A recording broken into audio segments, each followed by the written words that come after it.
చేపట్టి నాటి ఆర్థిక పరిస్థితిని చక్కదిద్దారు. మన గౌరవ ముఖ్యమంత్రి గారు నేడు 2024లో 4వసారి ముఖ్యమంత్రిగా బాధ్యతలు చేపట్టినప్పుడు కూడా అలాంటి పరిస్థితే పునరావృతమైంది. గత పాలకులు జీతాలు కూడా సకాలంలో చెల్లించలేని స్థాయికి రాష్ట్ర ఆర్థిక పరిస్థితిని దిగజార్చారు. రాష్ట్రంలో అన్ని అభివృద్ధి కార్యకలాపాలు నిలిచిపోవడంతో రాష్ట్ర ఆర్థిక వ్యవస్థ కుప్పకూలింది. ఇలాంటి పరిస్థితుల్లో బడ్జెట్ ప్రవేశపెట్టడం క్లిష్టతరమైంది. కౌటిల్యుడు అర్థశాస్త్రంలో చెప్పినట్టు సామాన్యుల సంతోషమే రాజు సంతోషం, వారి సంక్షేమమే ఆయన సంక్షేమం. రాజు తన వ్యక్తిగత ప్రయోజనాలు సంక్షేమం గురించి ఎన్నడూ ఆలోచించకూడదు. ప్రజల ఆనందంలోనే తన ఆనందాన్ని పొందడానికి ఎల్లప్పుడూ ప్రయత్నించాలి. నందరాజ వంశపు దుర్మార్గపు పాలన తర్వాత సుసంపన్నమైన మరియు న్యాయపాలనను స్థాపించడంలో చంద్రగుప్త మౌర్యుడికి కౌటిల్యుడి మార్గదర్శకం వహించినట్లే గత ప్రభుత్వ పాలనలోని విధ్వంసకర విధానాల తర్వాత గౌరవనీయ ముఖ్యమంత్రి గారు పారదర్శక సంక్షేమం మరియు శాంతి భద్రతలతో కూడిన పాలనతో ప్రగతి పథం వైపు నడిపిస్తున్నారు. మన రాష్ట్ర పునర్నిర్మాణం కోసం ముఖ్యమంత్రి గారు నిరంతరం శ్రమిస్తున్నారు. మన రాష్ట్రంలో లభ్యమవుతున్న మౌలిక సదుపాయాల అవసరాలను బేరీజు వేసి కొత్త ఆర్థిక వృద్ధి అంశాలను గుర్తించి కొత్త విధి విధానాలతో రాష్ట్ర పురోగమనానికి కావలసిన విధానాన్ని సంస్కరణలను తీసుకువచ్చారు. గౌరవ ముఖ్యమంత్రి శ్రీ నారా చంద్రబాబు నాయుడు గారు మన రాష్ట్రాభివృద్ధి కోసం 1990వ దశకంలోనే విజన్ 2020 డాక్యుమెంట్ను రూపొందించారు. అప్పటి ప్రతిపక్షాలు ఆ ఆలోచనని విమర్శించాయి. కానీ నేటి హైదరాబాద్ను చూసినట్లయితే వారి విజన్ సాకారమైంది. ఇదే ఆయన దార్శనికతకు సామర్థ్యానికి నిదర్శనం. మళ్ళీ 2024లో మరొక గొప్ప విజన్ను దిశానిర్దేశం చేస్తూ గౌరవ ముఖ్యమంత్రి గారు స్వర్ణాంధ్ర 2047కు శ్రీకారం చుట్టి రాష్ట్రాభివృద్ధికి మార్గనిర్దేశనం చేశారు.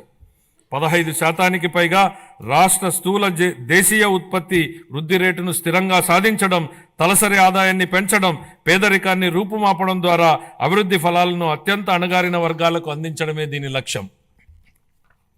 మా ప్రభుత్వం స్వర్ణాంధ్ర 2047 దిశగా పనులను మొదలుపెట్టింది. ఇందులో భాగంగా పాత విధానాల్లోని లోపాలను సరిచేస్తూ నూతన ఇసుక విధానం, ఎక్సైజ్ విధానం, ఆంధ్రప్రదేశ్ పారిశ్రామిక అభివృద్ధి విధానం లాంటి ఎన్నో విధానాలను తీసుకొచ్చింది. అప్పులు చేయడమే తప్ప అప్పులు తీర్చడాన్ని మరిచిన గత ప్రభుత్వం తప్పుడు విధానాలను సరిచేస్తున్నాం. ప్రభుత్వం కాంట్రాక్టర్లను బ్లాక్ లిస్టులో పెట్టడం చూసాం. కానీ గత పాలకుల విధానాల వల్ల ఆంధ్రప్రదేశ్ ప్రభుత్వాన్నే కాంట్రాక్టర్లు బ్లాక్ లిస్టులో పెట్టి పనులు చేయడానికి ముందుకు రాని పరిస్థితి ఏర్పడింది. ఈ పరిస్థితి నుంచి రాష్ట్రాన్ని తప్పించాం. 24 నుండి రాష్ట్ర ఆర్థిక వ్యవహారాలను సమర్థవంతంగా నిర్వహించడం ద్వారా రాష్ట్ర ప్రభుత్వాన్ని గాడిలో పెడుతున్న విధి విధానాలను ముచ్చుకు కొన్ని తెలియజేస్తున్నాను. జూన్ 12, 2020 నాటికి ఉన్న 23,556 కోట్ల రూపాయలను 1,000 కోట్ల రూపాయల బకాయిలను చెల్లించాం. అధ్యక్ష, గత ప్రభుత్వం 93 కేంద్ర ప్రాయోజిత పథకాలను నిలిపివేసింది. 9,371 కోట్ల రూపాయల బకాయిలను చెల్లించడం ద్వారా 74 పథకాలను మా ప్రభుత్వం పునఃప్రారంభించింది. దీనివల్ల కేంద్రం ప్రభుత్వం నుంచి మన రాష్ట్రానికి మరిన్ని నిధులు అందాయి.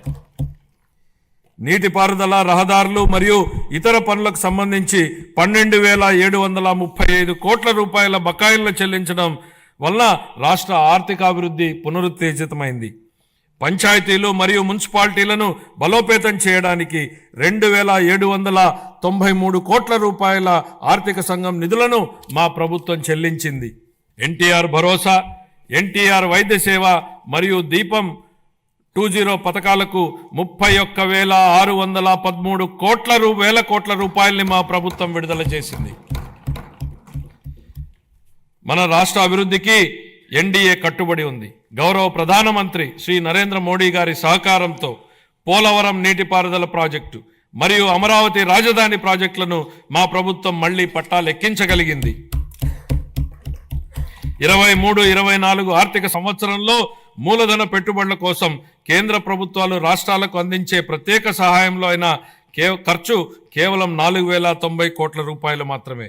24-25 ఆర్థిక సంవత్సరంలో మన రాష్ట్రానికి గణనీయంగా 7,200 కోట్ల రూపాయల మేర కేటాయింపులు పెరిగాయని గౌరవ సభకు తెలియజేయడానికి ఎంతో సంతోషిస్తున్నాను.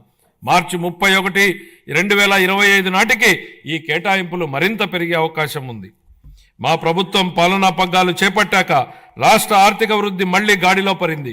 24-25 ఆర్థిక సంవత్సరం మొదటి ముందస్తు అంచనాల ప్రకారం రాష్ట్ర స్థూల దేశీయ ఉత్పత్తి 12.94% వృద్ధి చెందింది.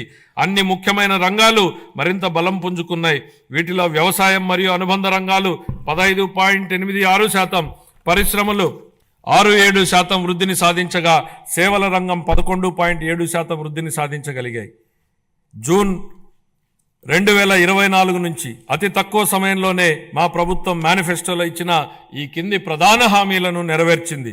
ఎన్టీఆర్ భరోసా పెన్షన్లను నెలకు 4,000 రూపాయలకు పెంచడం జరిగింది. పేదల కోసం 204 అన్నా క్యాంటీన్లను ఏర్పాటు చేయడం జరిగింది. దీపం పథకం ద్వారా ఉచిత సిలిండర్లను ఇవ్వడం జరుగుతోంది.